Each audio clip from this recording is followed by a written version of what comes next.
Hi, I'm Jonathan J, and this video is all about whether you should buy the assets of a business or the shares of a business.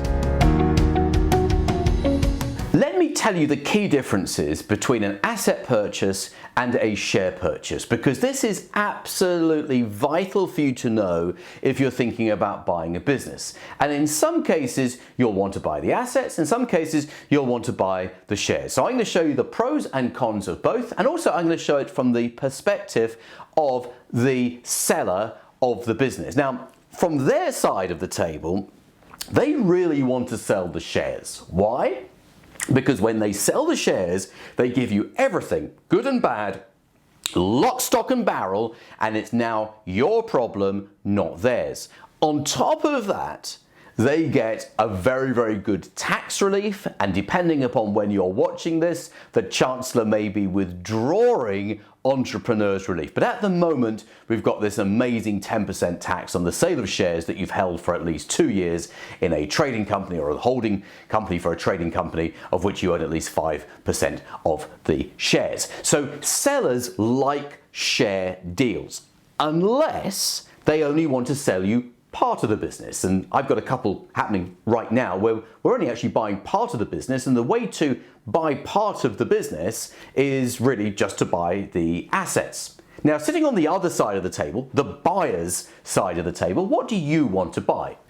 Well, for the cleanest, fastest and least expensive transaction, you want to buy the assets. Now, let's remember that every company is made up of assets and liabilities. You see, when you buy the assets, you buy the good parts. In fact, you can cherry pick the assets and say, I want these assets, but not these assets. When you buy the shares, you buy everything good and bad. Now, in a well-run business, that actually might not be a problem. That actually might be okay, and there might be some advantages to buying the shares and having everything and the trading history of the company. You see, when you buy the assets, you need to set up a new company, an SPV, in order to acquire those assets. So you lose the trading history, you have to 2P the staff over, which quite frankly is very, very straightforward if you don't intend changing the staff's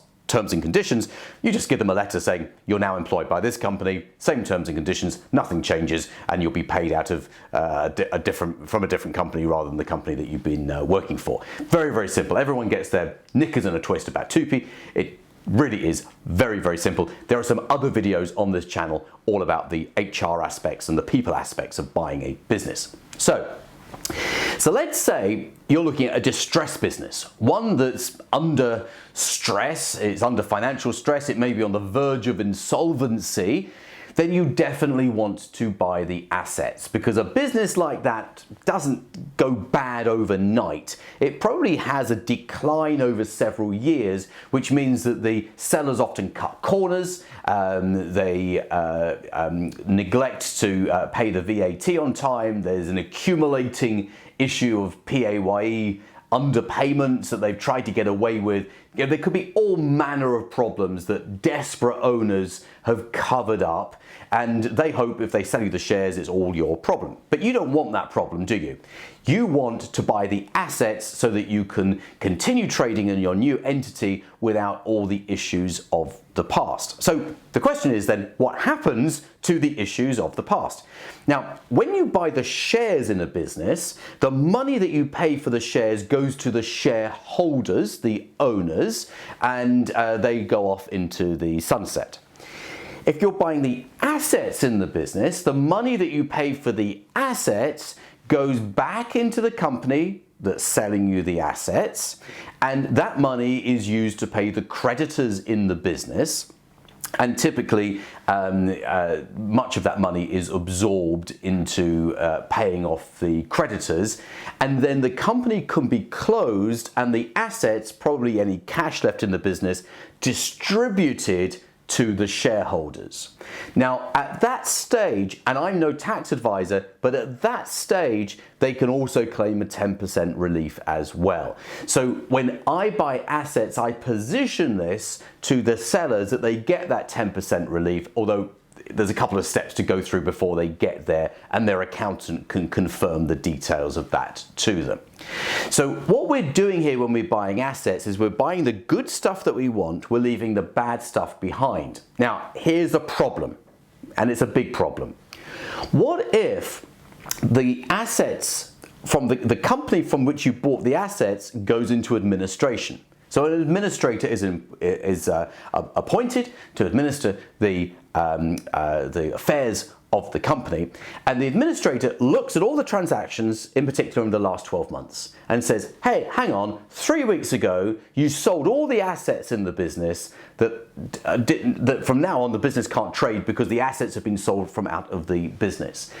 The question in the administrator's mind is, have those assets been sold at below market value? Because if they've been sold at below market value, then the creditors are going to be out of pocket because the assets could have been sold for more. They could have been sold for market value. Now, in the most extreme circumstances, the administrator can unwind the transaction, which means that you have to give those assets back.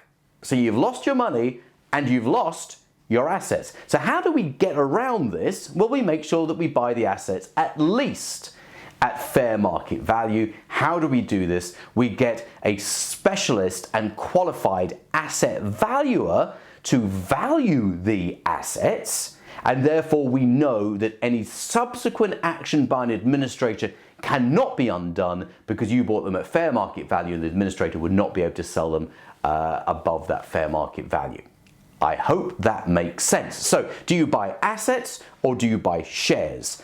In a distressed situation, you only ever want to buy the assets for all the reasons I've said. Sometimes you might buy the shares, but either way, and this is the critical part, you should never buy a business without professional help and guidance from people who are suitably qualified to advise you.